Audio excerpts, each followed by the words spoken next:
Hello, everyone. I'm here for one of my stories. This is Lindsay Dunn, and today we are going to be talking about everything upside down, satanic panic, um, anything you want to say about Stranger Things.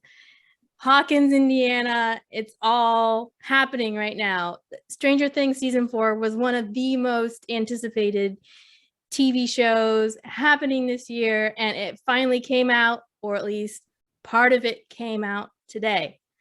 Here to discuss all of that, I have two incredible speakers. I have Darryl, aka Seed slash Seedalicious, who you guys may remember him from the Green Knight discussion that happened last year. I believe it was August of 2021. How time flies. How are you doing tonight, Darryl? I am doing lovely. Thank you for having me back. After Green Night, I was like, "Oh no, I'll never be on Lindsay's show again." But no, you were gracious enough to invite me back. I am ready to talk all things Stranger Things. So thank you for the invitation. Yeah, of course. No, I want to have you on more. I don't do this too often. We also have someone new to the channel tonight, Harrison Martin, who goes by the moniker the movie guru, I believe. Why don't you tell us about yourself, Harrison? I know you got accepted into NC Film Critics in May, so just last month. Congratulations. But Congratulations. yeah, Thank you. we tell us about yourself, your channel, how long you've been writing, anything you want to share. Like I said, I'm Harrison Martin. My channel is Flix Frog. That actually stemmed from a gamer tag I had on PlayStation Network, which is Flip Frog. And when I started reviewing movies, I was like, so how can I turn this into like a movie review site? And Netflix was just getting big. And then I was like, Flix Frog. And that's what I'll do. But yeah, on my site, I review movies, television, streaming, or on TVs. Very few games. I have a daughter now, so I don't have time to play as many games. But I do like breakdown videos, spoiler stuff like that. And the website has a whole nother side to it. I'm also a children's author. We can get into that another day. But yeah, I recently was accepted to the North Carolina Film Critics Association. I've been trying to get in this association for years. It finally happened. But yeah, I'm also a member of the African American Film Critics Association, Black Film Critics Circle, and Online Film Critics Society. So yeah. You got into the Online Film Critics Society. That's pretty dope, man. I'm applying next year. I hope you get in. I was very excited to get that one. But yeah, I'm here. I'm ready to talk Stranger Things. I've loved this since episode 1, season 1. I can't wait to get back in the Upside Down. I can't wait for volume 2. Let's just jump into it. Yeah. Great. Yeah, I love reading. I did look at your site a little bit, and I appreciated how you mentioned how you used to stand in line for the movie screenings. I'm very familiar with that before I was a film critic, and you would have to line up and stand in line for sometimes an hour and a half to get into that movie. But that's the I've seen Harrison's face many times standing in those lines. Yes, I'm glad that I no longer have to do that. Yeah, I know, it's nice. Now you can show up and just go right in. And so yes, the Upside Down and Stranger Things and Hawkins, Indiana, and all that. We are ready to get into that. I wanted to start by just kind of for our viewers, let's refresh. Now, I did admittedly go back and rewatch all 3 seasons for the starter because it had been a long time since I remembered season 1, but and most of season 2, but I didn't really remember much about season 3 for some reason. Where do you guys remember season 3 leaving off? Well, at the end of season 3, we had the Battle of Starcourt Mall. The Russians were trying to invade America underneath the mall via the Upside Down. It was a little confusing, but in that battle, we lost Hopper as he sacrificed himself. What else? 11 lost her powers. We lost Billy, who had worked really hard to just get back into our good graces. And oh man, just you got to miss him. You really love Dacre Montgomery in that role. But yeah, and after that, what was it? 11 and was it Jonathan, Will, his mom? They left to sunny California. Yeah, sunny California, and just left everybody else in Hawkins where the evil takes place. Yeah, we sort of have three, when it ends, we sort of have three teams in a way. We have Team California, the Buyers and 11 are going off to sunny Cali. Then we have Team Hawkins, where we still have pretty much everybody else except for poor Hopper, who his fate was left, very unclear there at the end. We knew he finally landed that date with Joyce, Enzo's, and that he'd been bidding for all time. Although they just fought like children. Most of season 3, Joyce and Hopper. There was just a lot of fighting and bickering the whole time.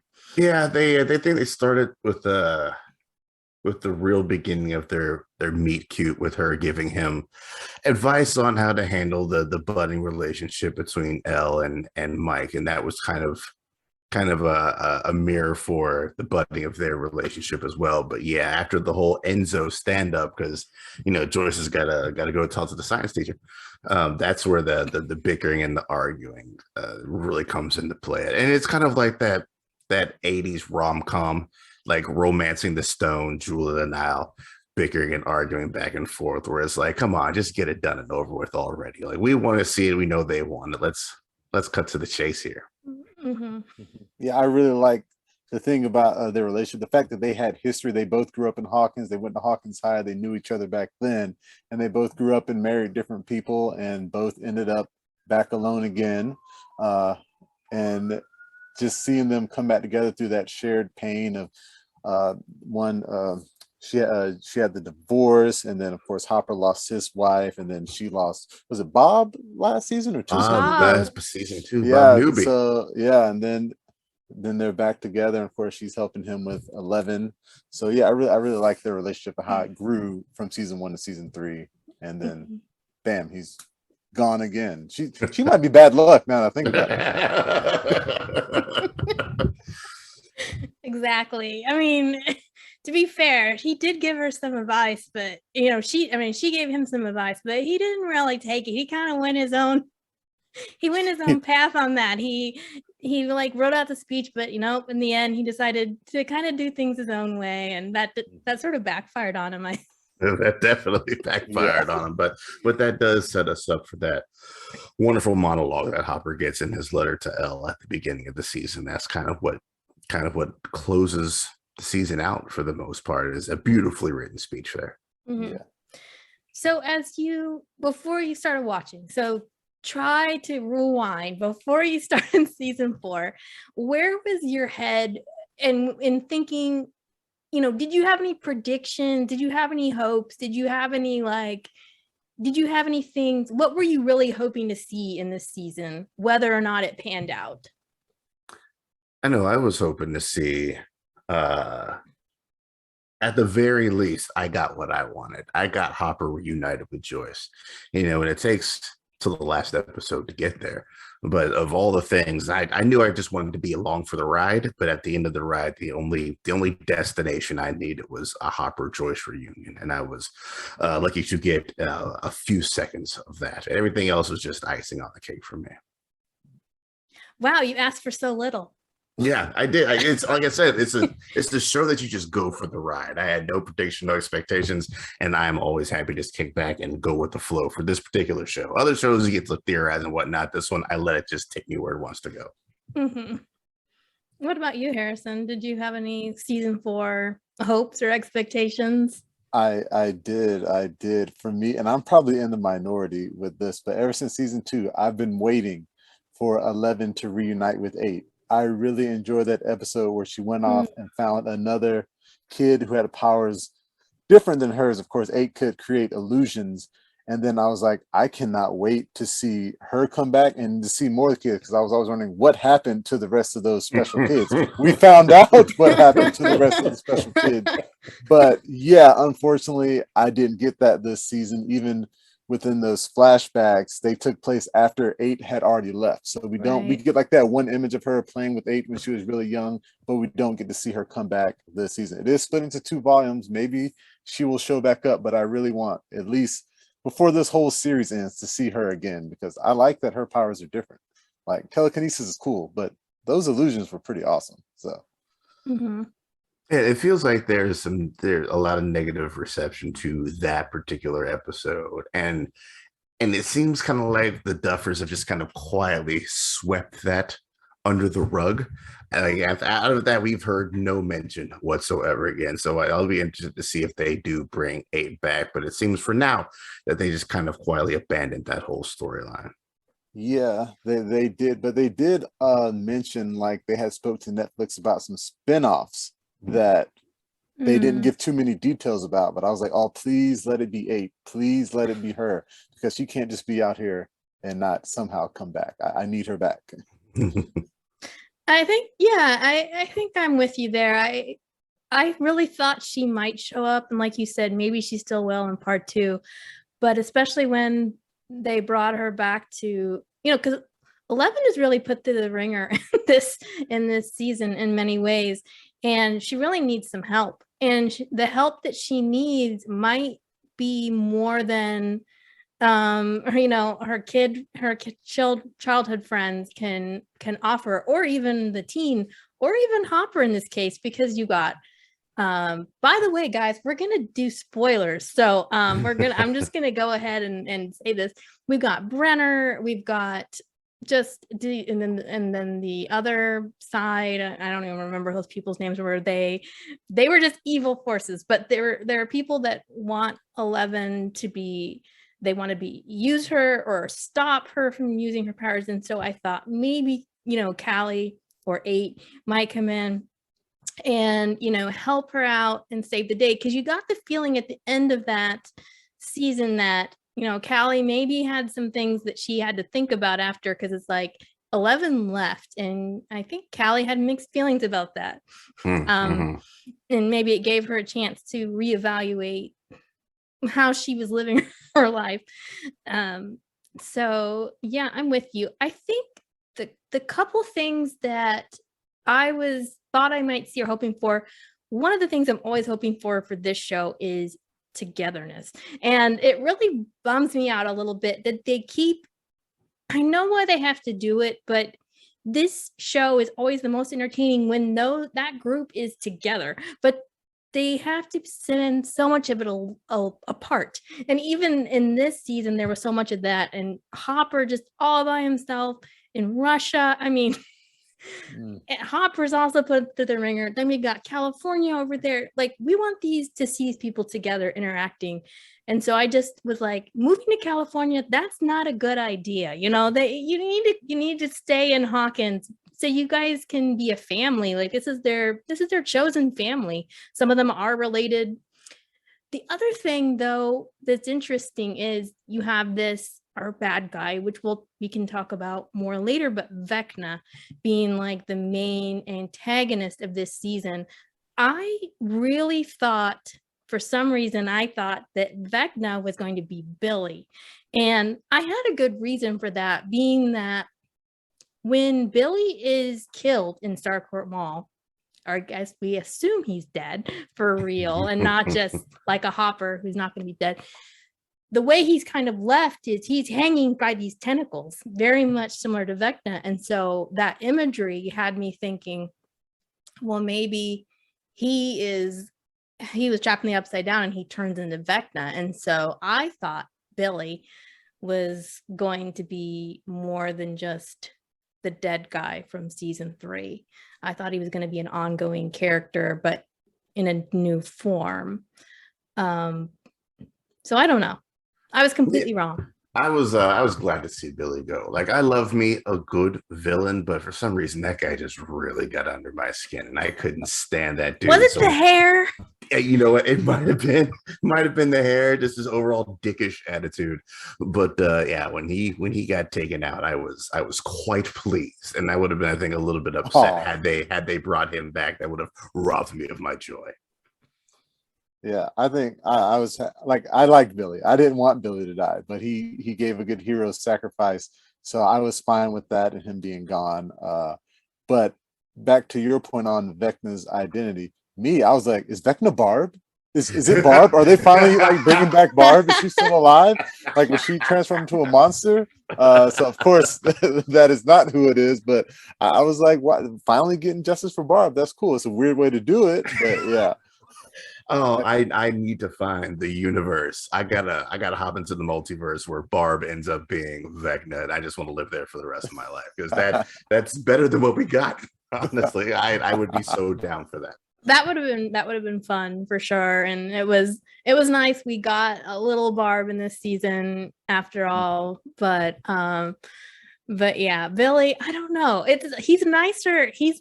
I like him more now that he's dead because of just how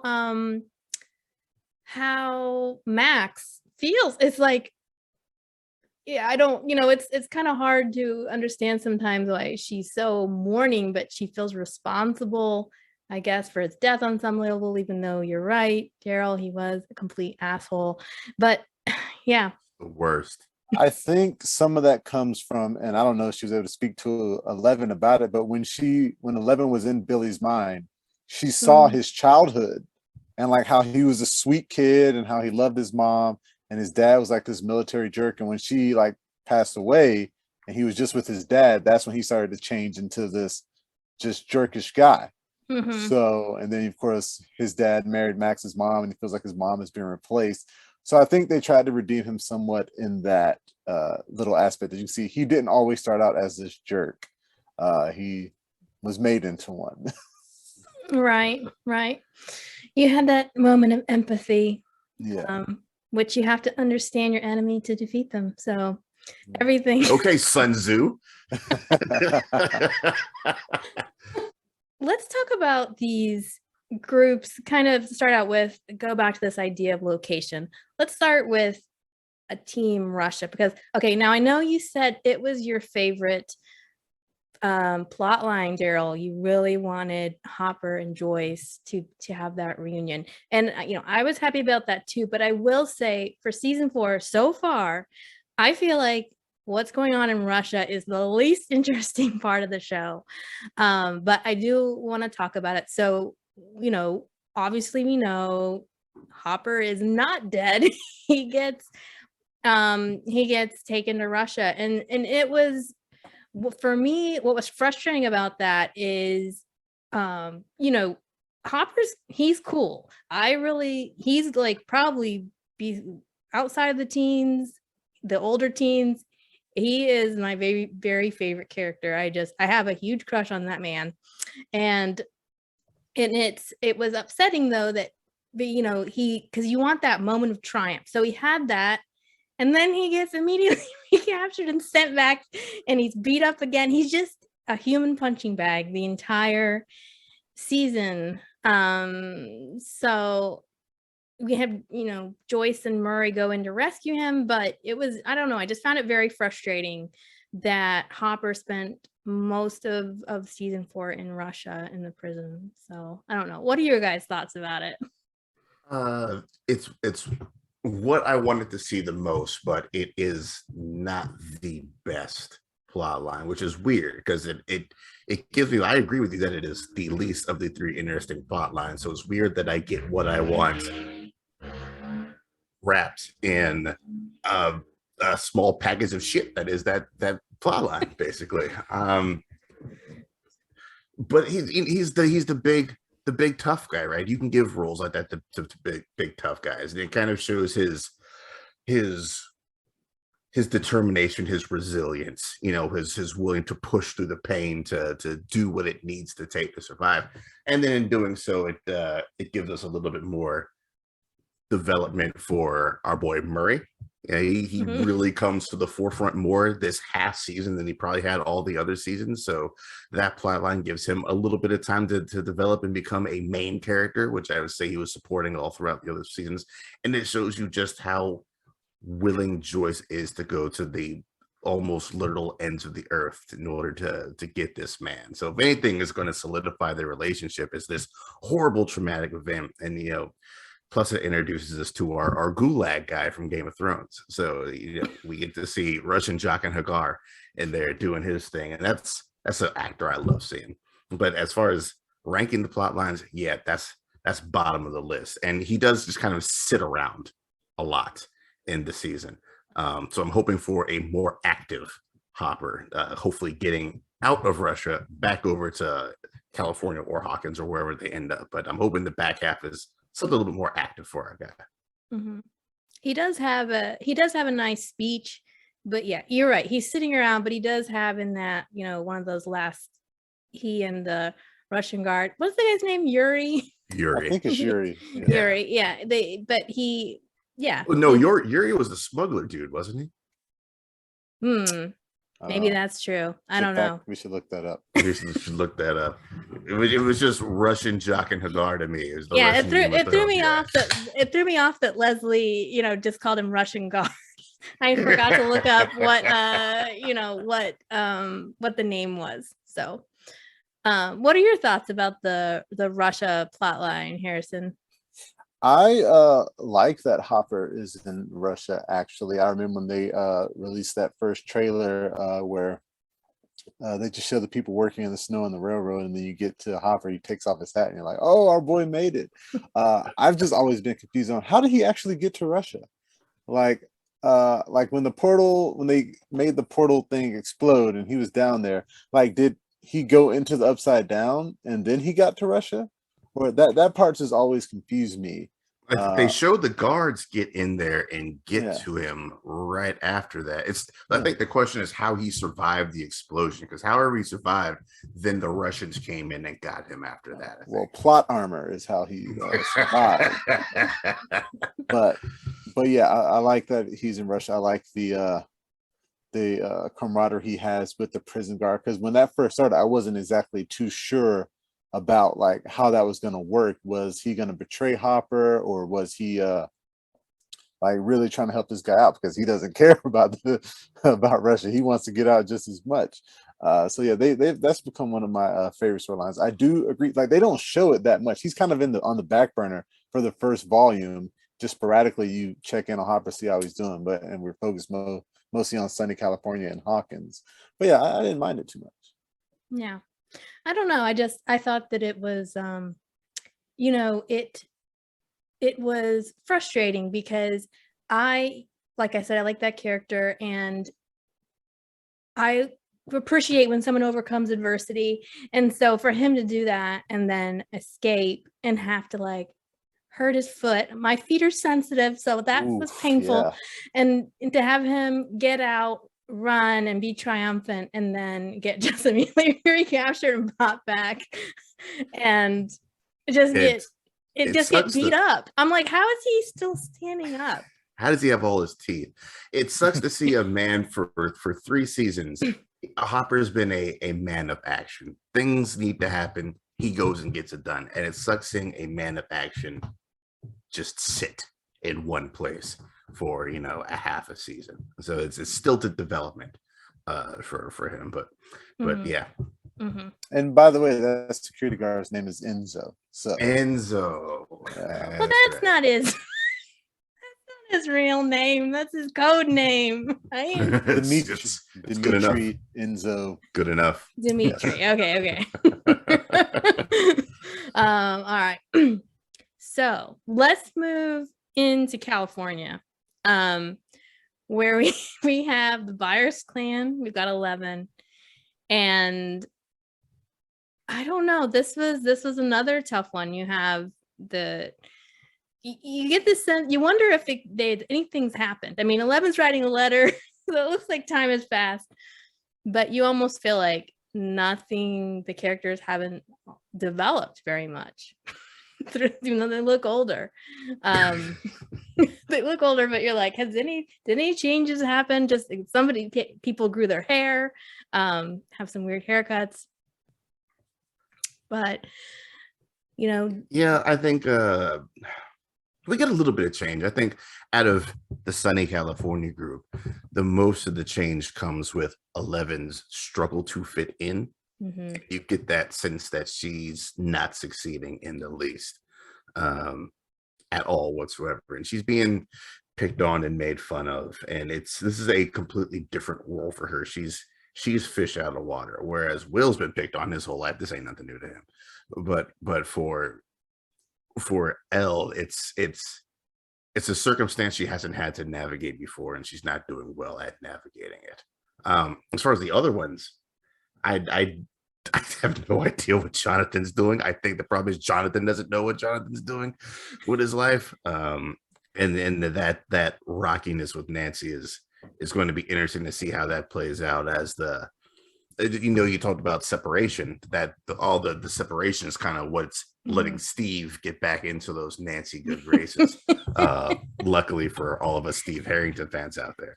So yeah, it feels like they don't know what to do with Jonathan too much, because his character is just kind of in the background a lot in this season. He's kind of going with the flow and hanging out with his buddy and getting high and not getting accepted and not wanting to go to college. I'm not sure which that was, but there's progression for some, less progression for others. Yeah, I think for me, there is progression with Jonathan, especially because he's a pothead now, and he's hanging out with my new favorite character, Argyle. Argyle, I love Argyle. He's like a riff on Spicoli from Fast Times at Ridgemont High, and he's just kind of spaced out the entire time. And he's, like you said, he's just going along for the ride. He's like, what's going on here? Oh, okay, just drive, just go. And he's like, but yeah, and I agree with you. Is that I think part of Jonathan's character is he doesn't really know what he wants to do with his life moving forward. He's away from Nancy, and he knows, like, for one, he doesn't know if he's gonna go to the same college as her, if he's gonna even have the same career. So that is like an internal struggle. Like, do I keep this going? Is this the only thing that's actually keeping us together? Is our the potential that we're gonna end up like in the same place, or can our relationship stay strong even though we might be separated even longer? So I think that is like there is build up with him. And of course, like you said about 11, her not fitting in, she's powerless at this moment, so she can't really defend herself physically if she wanted to. And she's apart from Mike. So I think those two. The person for me who I don't think is getting a lot of build up, at least not yet, is Will. Will, to me, seems the same pretty much every season. He's just kind of like this quiet guy, and like he's sitting off to the side, and he kind of has something to say but doesn't really say it. And I think they're slowly building him up at least by the end of the season, but I would like to see more of his character growth. Agreed. 100% agreed. Or like more of his character growth besides being the person that they have to rescue, because Will is always the one that needs help. So it's almost like when that's not happening, I mean, we haven't even seen, he has this scroll he's carrying around. What's on the scroll? We don't know what he's drawn, but it's obviously somehow connected with his relationship with Mike somehow, because there's times he thinks about putting it away or bringing it with him. What's he going to do with that? So it seems like it's a pretty important piece of art. But we know, so maybe he's been drawing. He's a great artist. But yeah, it's like when you have a show like this and you keep growing the characters, it seems like they have to focus on some and make them more interesting, and then some people get left behind. And I don't know, for me, Will's identity is the kid who needs to be rescued. So and maybe that's difficult for him too, because now he's essentially 11's brother, and that's, he's sort of taking care of her on Mike's behalf almost, which might be a little awkward for him. Yeah, I think when it comes to television, they got to look at who's being responded positively to, and they try to develop that strength more. Obviously, a lot of focus with Steve because he is one of the most popular characters. Everybody loves Dustin. So, he gets a lot of good screen time, and then they just put those two together, and that was amazing chemistry. And I think because Will was so shorted in season 1, just being the kid that needed to be rescued, kind of shorted in season 2 as the kid who needed to get the mind flayer out of him. He didn't get that opportunity, and because he doesn't get that love or that shine, they haven't focused as much because he's not as hot a commodity as the other ones are. And yeah, he's just been in the background this whole first half of season and most of season 3, just kind of an ornamentation in the background. It seems like it's more like the boys and Will than it is like the boys as a collective. Yeah. Mm-hmm. Yeah, definitely. They haven't really given, and when you look online, the only thing everybody seems to be talking about as far as Will is what's his sexuality. I mean, I feel bad for him. It's like his character, they need to do something else with him that gives him more than one dimension, so I think that would be a good thing for the Duffer Brothers to do if they decide they want to, grow his character or make him something more than just a token item. Yeah, so we spend most of the time, the first part of California is spent with like 11 and her having trouble at school and the bullying she encounters and the terrible events in the skating rink. Terrible. I called it great. That's must see TV right there. Must see TV. I'm not condoning violence, but I loved that scene so much, and that is why you should not bully kids, because they could break and they could snap and hurt you or other people. So yeah. Yes. All right, well, I'm not talking about the smashing the skate in Angela's face, but I mean, anytime for me, that was a tough scene to watch because I get triggered by bullying. So seeing 11 go through that and in this suffocating way where you have all these kids converging upon her and she's kind of in the middle, it was a difficult thing to sit through. On the one hand, we're sitting through Hopper getting like used as the punching bag, and then we have 11 getting bullied. It's not fun to watch. That's kind of where I was with that. 11 was the emotional punching bag, I think, of that between her getting bullied and all the what we saw that went down when she was younger at the institute there. She was the emotional punching bag of the season, which some could say that Will has kind of been the punching bag of other seasons because he's always the butt of the rescues and whatnot. But yeah, it's never pleasant to see. And like I said, that kind of, she wasn't prepared for that. She wasn't ready for it in any kind of way. So yeah, it's awkward. It's uncomfortable. Nothing Will can do about it. So it's just on an island alone together. It's just not a whole lot can be done there. Tough situation, but yeah, you poke somebody too long, man, and all of a sudden it's a skate to the face. Skate to the face. And the milkshake that that's a callback to Carrie. It was always fun to see that a little bit of pop culture is thrown in there as well. The Duffers know their 80s well. Oh yeah, that might have been 70s. So there was that whole segment, but then a lot of then you have the thing where the buyers, for some reason, it's like, all right, parents are away, Joyce is in Russia, so now the kids are taking care of themselves as usual, and they need to go and get some help for 11, and so they end up in this in Utah. So that, I don't know, that was a lot of fun, that group going to Utah and hanging out with the Susie's family. So, and that gave Argyle, he got dumbstruck there at the house, didn't he, with Eden. Argyle fell in love for a quick second. That was a funny scene. Yeah, just amazingly, it's instant thunderstruck. I love how they go and they get to see what this Mormon family is like, and I've only known one Mormon family, but it did kind of ring true, at least the fact that there were a lot of kids and they were all really good at entertaining themselves because they're very creative. Maybe there's not as much maybe life outside the house, and so they were very good at coming up. They had many talents there at Susie's family, wouldn't you say? I mean, Yeah, Susie hacking computers. You got a kid that's trying to film his own short, man. It was just a wild, chaotic place, and the energy of that of anytime they cut back to that, it was something else. And I loved I think a lot of people thought that Susie was just gonna be that bit player that shows up and kind of helps out at the end of season 3. So it was refreshingly cheerful to see her actually get some kind of substance in this scene or in this series.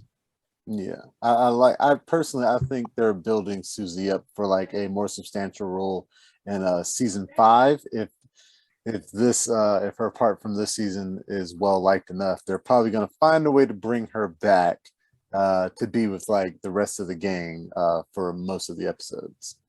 Would the parents allow that though? I mean, he is and Dusty Bun is agnostic, so I wonder how that's all going to work out. Time skip. Maybe she's old enough to drive. So there you go. There you go. That would be fun. But yeah, that was a nice detour for that group, and you know, I'm sure it seems like they're building it up probably for that group to go be able to find 11 and try to help her at least to be able to get away from Brenner, who's I don't know, don't like that man. Yeah, they don't like that. Don't like that. It's one of those characters. Brenner is like, he'll do a lot of shady stuff in the quote unquote name of good. Like his whole motivation this season was to help Elle get her powers back because they know that something's coming and they need to prep her. But in doing that, he just kind of had to be that necessary asshole in order to kickstart to save all of humanity. And I kind of love characters that have to be grimy for the cause of overall good. And that hair is just glorious. I really like that he's back. And you know who actually gave us the first tip that he was actually still alive? Yes, that will be 8, and they need to bring her back because we need her. Keep going, Harrison. Keep like, you know, asking for what you want. Wave that banner. Save 8. I mean, bring her in for the Avengers style finale where she's been there the whole time. She just had up an illusion or something. But do you think Brenner uses the Farrah Fawcett spray is what I want to know, because he does have some nice hair. Holding that. Something's holding. Maybe he has powers too. Maybe that's what's That would be fun if they, you know, showed he had a can in his office or something. Some LA looks there. Okay, so let's go into Hawkins now, which is probably, you know, where my heart really belongs in this season with just all that happens there. So I had asked if there was a question. There was a question, which was from Darryl's dear Leslie asking, who's the new favorite character? Is it the Russian guard, or I'm drawing a blank now, Argyle, or Eddie? And why is it Eddie? Was, I believe, the way she worded the question, which was really, really cute. So I think a lot of people are very fond of Dear Eddie and how he comes out. So what do you guys want to say about Eddie? I could go on, but I don't want to hog the floor. Yeah, Harrison, go for it, man. I was very happy Eddie didn't die after only a couple episodes. When he was in that room with Chrissy, I'm like, please don't die, please don't die, please don't die. He made it out. And then the basketball team's going after him. I'm like, please don't let him catch him. Please don't let him catch him. Please don't. I really like this guy. He is like if our titular gang with Dustin and Mike and Lucas, if like he's like an older version of them. He loves D&D. He doesn't really fit in with the popular kids, but he likes that. He owns that, and he's really a nice guy at heart. Like in that scene where he's in the woods talking to Chris, talking about, we used to be in class together, and he makes her smile. He does like really sweet things just to help her with the mental struggles she's struggling with. So I really enjoy that aspect of his character. I like that there's a hidden bravery in him. Like he doesn't really want to help, but he knows is what he should do. And especially in that scene in the lake, and when he's talking to Steve, he's like, look, I didn't want to help you, but they did. So here I am. But yeah, he's just a really lovable guy. It's like between him and Argyle for me, they're pretty much a tie. That you love them both. You want them both to survive this season. So Yeah, Eddie is 100% the clear for me favorite character coming out, favorite new character coming out of this, and how they wrote him was brilliant. I think the first time you see him, he's just a loud jackass in the high school cafeteria, and you're like, ugh, this guy. I don't want to have to deal with this. I just got done with Billy. I don't want to deal with another one of these guys, you know. And then, shortly after that, I think it's the same episode, and you get that interaction in the woods, and that kind of put me on my guard because I was like, one of these things is not like the other, and I don't know which is the front. Was the cafeteria the front, or is his being nice the front? So, it's tune in next time to find out what Eddie is really like. And then the more you see him, you were okay. So him putting on the airs in the cafeteria, like I'm the macho badass. I'm the king of the nerds of this high school. It was really just talk and show and hot air. And deep down, he says, I'm no hero. He's just a scared dude like everyone else, but he finds that steel when needed. And right before that lake scene, when they're at the makeout rock or whatever in the woods, when Dustin asks him, he's like, well, Eddie the Banished or whatever he calls him. And he says, he uses that Lord of the Ring reference, the Shire is burning. Mm-hmm. And that's when I was like, that's when I knew. I was like, this is my guy right here. This is my guy. Just he's charming. He's charming in a way that Steve isn't charming. And even Hopper has his own kind of rough, roguish charm, but Eddie's is a whole different kind of deal. Yeah, he's very self-aware, and Steve eventually has become self-aware, but a lot of it is because of Nancy and how she dressed him down, and so he kind of learned his lesson a little bit. But Eddie knows. I call Eddie the truth teller. He can't lie. I mean, he is like almost a prophet, the way that some of the things that the lines he spews off. I love when he's in the woods with Steve and he's like, look, Dustin can't stop talking about you and I'm jealous. And he tells him like, that was pure love and these cynical eyes. I don't know. It was a great line. And that's a great line. Yeah. Yeah. He just kind of is going to tell the truth, and he sees things the way they are.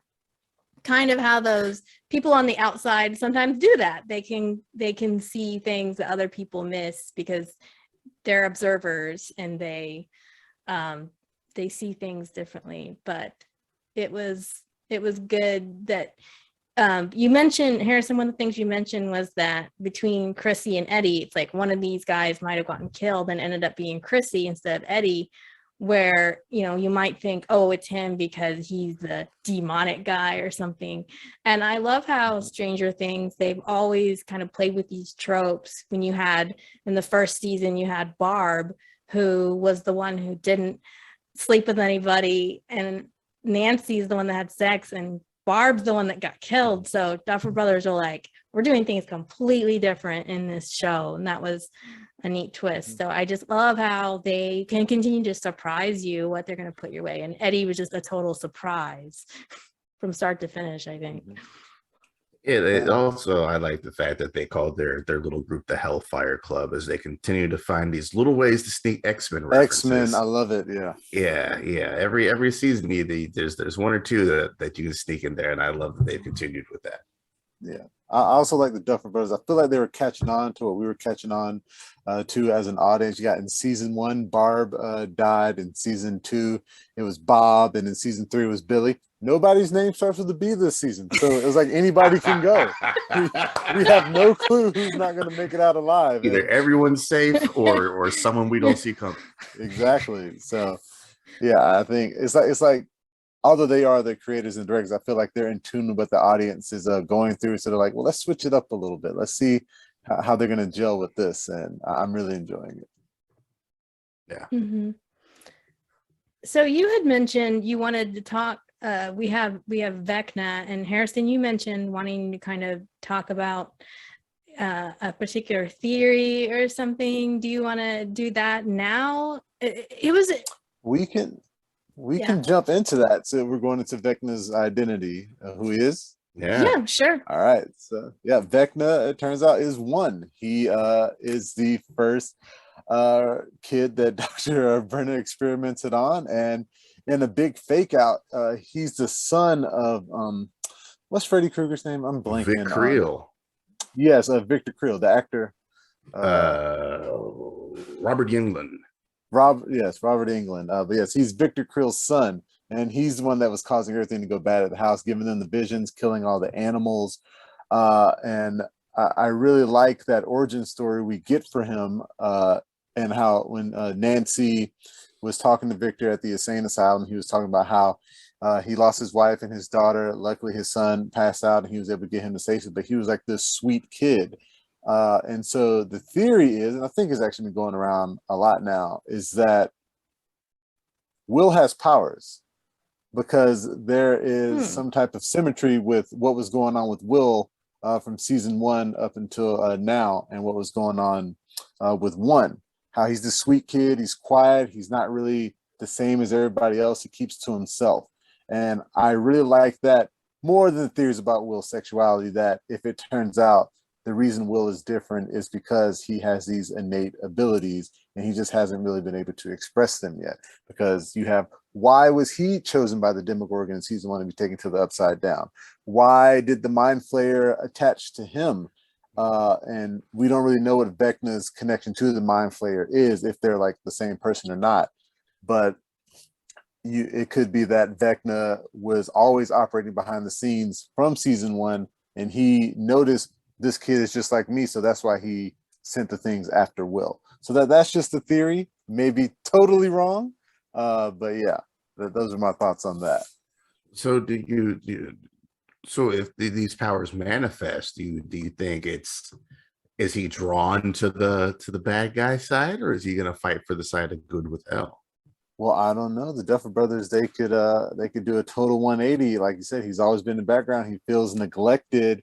And you're used to the word drawn. Will has always been an excellent artist. He's drawn like a lot of different things. Maybe his powers have something to do with that. But one of the things the Duffer Brothers spoke about online recently, so Will's birthday was in like episode 2 or 3 this season, because they mentioned in season 1. They forgot about that. So now moving forward, they're like, oh, so do we just move forward? Everybody forgot Will's birthday. That makes that really sad. Or do we retcon his birthday? So I'm on the camp that, yeah, just move forward. Everybody's concerned about 11. We've forgotten about Will's birthday. His best friend is there. I like, That's maybe painful. He's like, chaotic neutral. Maybe like at the end of this season, he's drawn to the dark side. He's redeemed in season 5. Who knows? But I think it'll be like, how do we win back Will? That would be a good way to take the season. Okay, yeah, I can get down with that.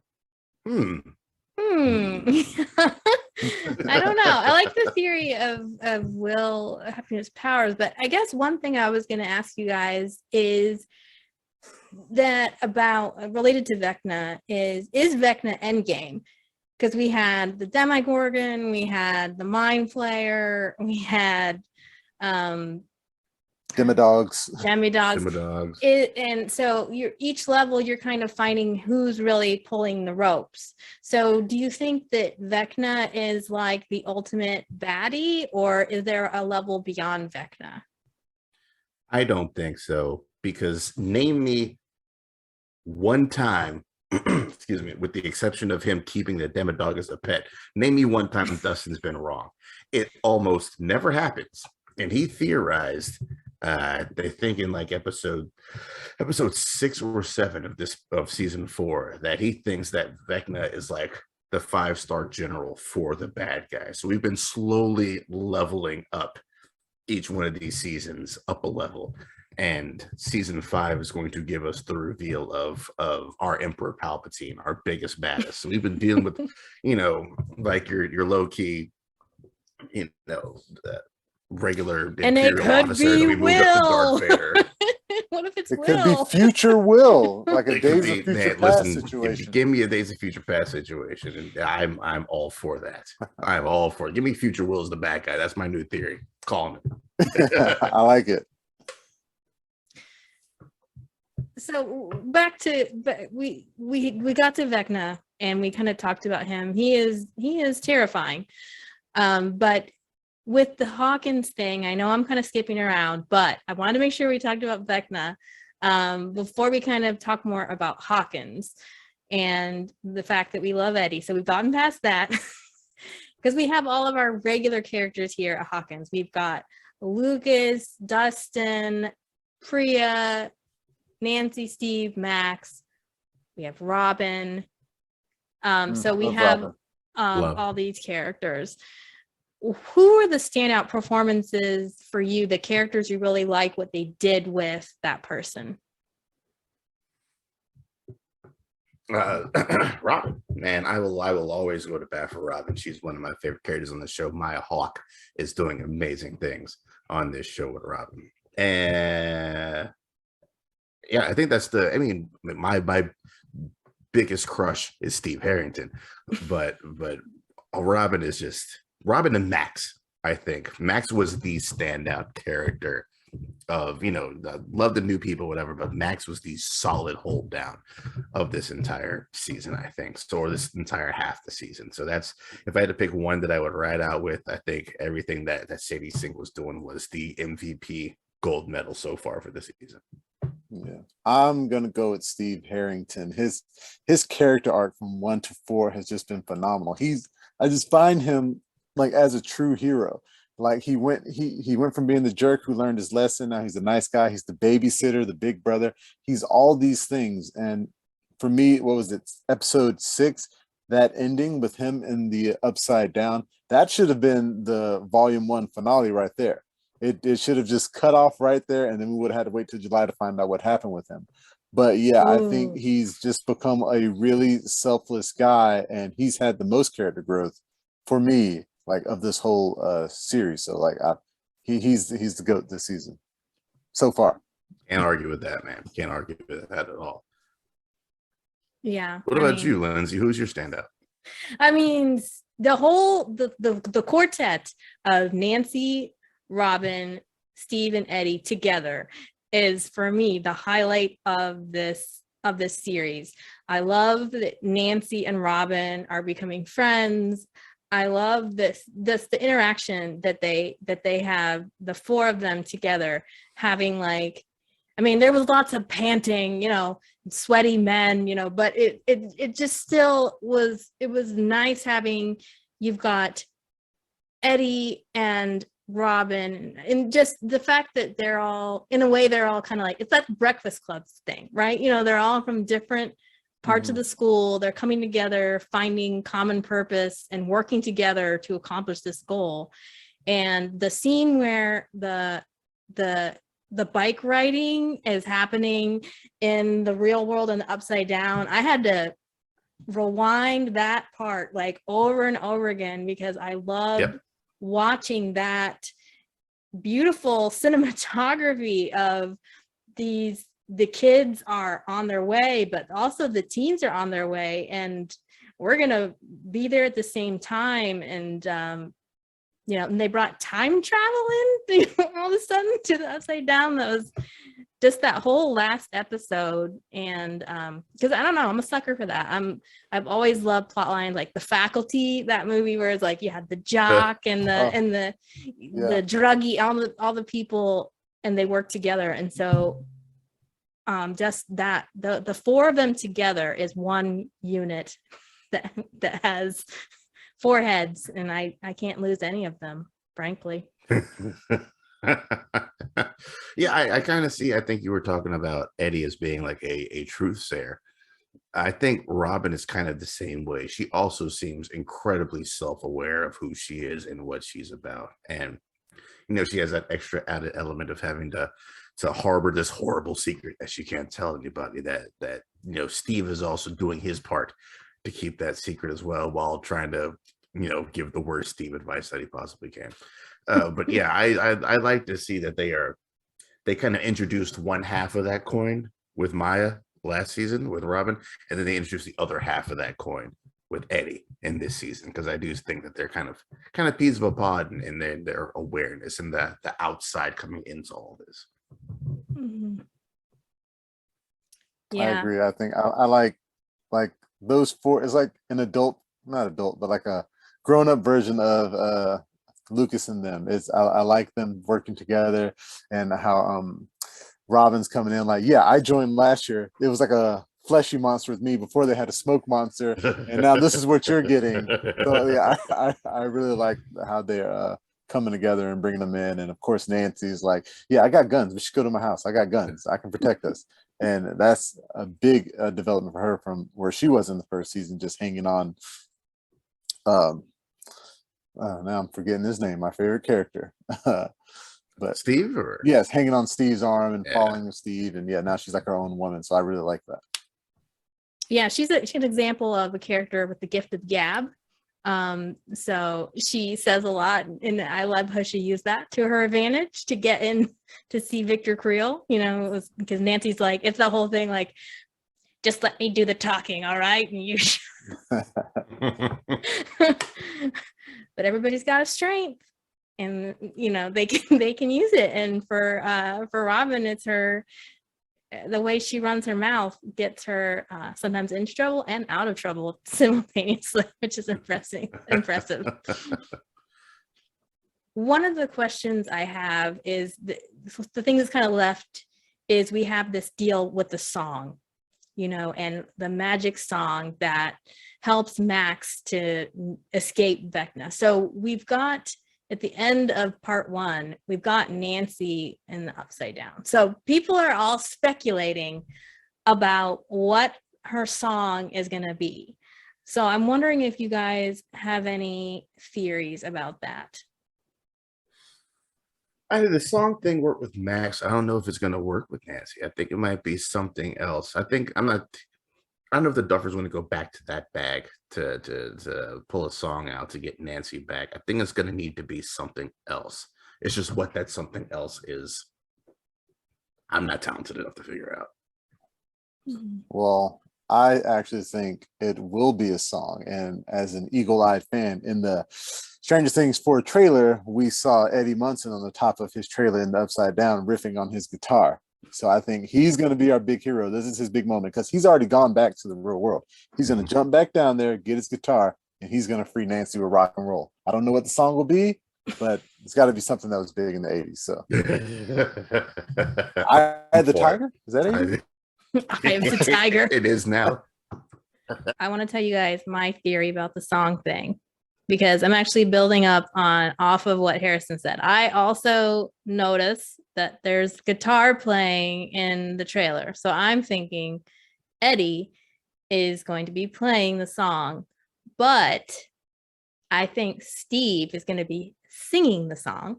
And I think the song is Separate Ways, because that is the song in the trailer. And it's on the soundtrack, but we heard it at all in part 1? No, we have not. So is there footage in the trailers that's not in the season? Did I just miss that? What do you mean? Like you guys are talking about Eddie. Well, it hasn't happened yet. It will happen in volume 2. There's multiple trailers. Yeah, in the first trailer for season 4, you saw a character playing guitar, and we hadn't met Eddie yet, so nobody knew who it was. Some people thought it might be Steve, but now we know it's Eddie. But that scene hasn't happened yet, and so maybe Steve won't be singing, but I do think the song is going to be Separate Ways. And I was thinking, this is a perfect song for Steve and Nancy. He has to be singing now. I'm going with it. It has to be Eddie playing and Steve singing. That is the best. Let me just text the Duffers real quick and see if I can get them to hop on that. You heard it here first, folks. You know, if it ends up happening, then I'm gonna make a lot of money off of this. No, I don't know. That's how it works. That's definitely how it works. But I don't know. I think that's possible. That I mean, do definitely think with anything, but I don't know. People are coming up with these theories, guys, that are upsetting that Steve is gonna die. What do you think about that? I think it happens. Why? Why? You need a gut punch death, and I can't think of. I feel like, for the most part, the kids are safe. If any of the kids aren't safe, it's 11. But I feel like you still need a gut punch shot. And Steve is kind of my guy by process of elimination.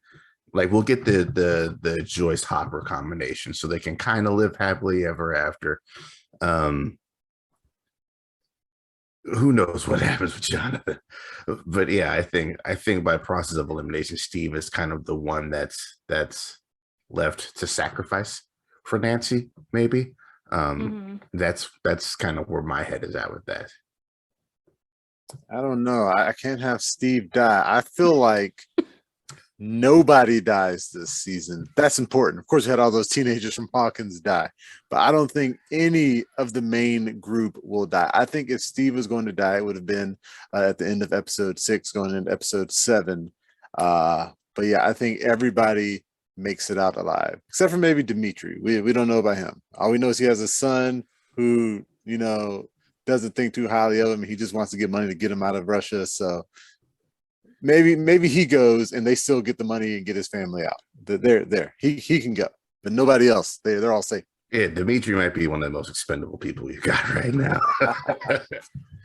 People get really nitty gritty into the theories, and people are like, during the bike riding scene, Nancy and Steve both look at Victor Creel house. They turn their heads, so that means, and Nancy almost died, so that means Steve is, it's just, it's like they're finding meaning in the minutia. Yeah. But I really don't want Steve to die. But it's, think about it. He wasn't even supposed to survive season 1, but everybody loved him so much they had to keep him going. Yeah, it's amazing how many people weren't supposed to make it out of season 1. 11 wasn't supposed to make it out of season 1, and here she is. So yeah. Well, the only one I know about is Steve, that they were gonna make him like the jock, and people liked him so much they decided to evolve his character and make him into a multi-dimensional nanny. I think it was that. I think it was that all the characters turn out to be very well. Like, I think their original plan was probably for like some kind of anthology, but then they're like, "Oh, people love this a lot. Let's bring everybody back. Let's do this." Joyce, Hopper, 11, and they just kept going. And the heroes treatment. Yeah. You mentioned some movie references. Darryl, you've already mentioned Carrie. Of course, there's Nightmare on Elm Street with just the long claws. And did you guys spot any other movie references? I didn't want to get too much in the weeds, but I did. The only other one that was super obvious to me was when the girls go see Victor Creel. It's like Silence of the Lambs, because he goes down the thing and stay away from the bars. All that. Of course, it's very different. Good call. Great call. Yeah. I don't think I would have picked up on that one. Darryl, I did want to ask you about one of the memes you posted was about Lucas and how he's the one that makes sense. Did you really mean that? And can you talk more about that? Yeah, man. Lucas, I think, as far as the group of kids, is the most common sense of the kids. Like Dustin is the smart one. He's your brains. He's gonna get things figured out. But Lucas is more like, Dustin's your book smarts. I think Lucas is your street smarts. With the information what they have at the time, I think Lucas's suggestions are generally some of the smarter ones. Like, we shouldn't be doing this because we're kids. Let's get to safety. If you look at it from that perspective, he's generally all about trying to protect the well-being of the lives of the crew. Like, no, we shouldn't be here. We shouldn't be doing this. Whereas Dustin's like, there's an adventure here. There's mystery to be solved. And Mike is just very 11 focused, and everyone forgets Will's there. But yeah, I've always found that Lucas is the most common sense one with making decisions with whatever information they have at the time. Not always correct, but if they whatever one little piece of the puzzle that they have, what advice he's giving out, I think is generally sensible for whatever year old you're talking about. One thing I do appreciate about Lucas that I missed going through is when in season 1, or maybe it might have been season 2, but he has the bandana that goes around his head and the ties, and I'm like, he's like, he liked Karate Kid. He like put the thing around his head, the tie. Yeah, the bandana type deal he had going on there. Yeah, he's the one that grabs the fireworks for the Battlestar Mall. So he's equipped. He comes into situations prepared, I guess we could say. Whereas he's got the wrist rocket, man. The wrist rocket's helped him out a couple times. Dustin needs to be reminded to bring the batteries sometimes, but Lucas is always equipped. Right. Did you guys have any other things you wanted to discuss before we end? Yeah, Harrison, of the kids, which one do you identify or rock or connect with the most? I would have to agree. It has to be Lucas. Growing up, I played a lot of sports, but I also liked, I guess you would say, nerdy stuff, anime, video games, stuff like that. So yeah, I would identify with him because you have your certain friends who you're like, yeah, I want to hang out with you, but I also want to play sports and sometimes hang out with the cool kids. I want my cake and I want eat it too. I need both. So I would say I identify with him probably the most out of all the young kids. That is the of the kids. I don't know. That's tough. I don't know if I personally identify with any of them. One thing I appreciate about Mike is he's really loyal. Mike has the loyalty factor, or he's sort of failing on that. He's growing up as a teen. He's like, I'm interested in the girls, and it is really tough. I do like how they portray, maybe I don't think it's perfect in how they do it, but I do enjoy how they kind of show how it can be difficult as you're growing up to you get sort of torn in different directions. Like you mentioned the sports, and that he wants to do that, but he also still likes his friends on Lucas's part. And then with Mike, he has a girlfriend, but he's also trying, he doesn't want to be a bad friend to Will, but you start changing and there's that sort of growing pains, and inevitably certain people feel left behind. And other people can feel like, well, aren't I allowed to have other friends besides you? Or do I have to only be your friend? And that's a very real conflict that kids have to wrestle with as they get older. So I think it's admirable how they show these conflict at the same time as they're doing this compelling, fantasy / horror storyline. They're also painting realistic portraits of kids and the things they go through. So that's probably the magic of Stranger Things. Mm-hmm. Okay, so before we end it, wanted to give you both a chance to let people know where they can find you and anything exciting you have coming up that you would like to promote. So Darryl, let's start with you. Go for it, Eric. Oh, okay. All right. Yeah, cool. Yeah, I'll go ahead and go. Paprika, you can find everything on Paprika. Poprika, like paprika with an O instead of an A. Paprikareviews.com. This is where you can find all the movie reviews. If you are on the Facebooks, man, Paprika does have a Facebook group, a quite robust and lively Facebook. So there's all sorts of discussion on movies, on comic books, video games, anime. We talk about it all in Paprika. So if you want to just hop in, it is a all-inclusive and friendly atmosphere. Everyone is welcome in Paprika. So for me, if you want to find me on the Twitters or the Instagrams, at MovieGuru23. If you want to follow the website, it'll be at FlixFrog. And the website, of course, is flipfrogllc.com/FlixFrog. We got movie reviews, we got TV reviews, we got top fives, top tens, movie dates that I do with my wife. Those are pretty fun. If we didn't have a daughter, we'd do a lot more of those. But so yeah, just head over there. And of course, yes, we're on Facebook as well at FlixFrogger. So. Okay, everybody who's watching this, thank you for tuning in. And if you have any theories or things that you think we got incorrect, please put those in the comments. We'd love to hear from you and let you know that somebody's watching this besides my mom. And otherwise, I will see you guys next time on one of my stories. Goodbye.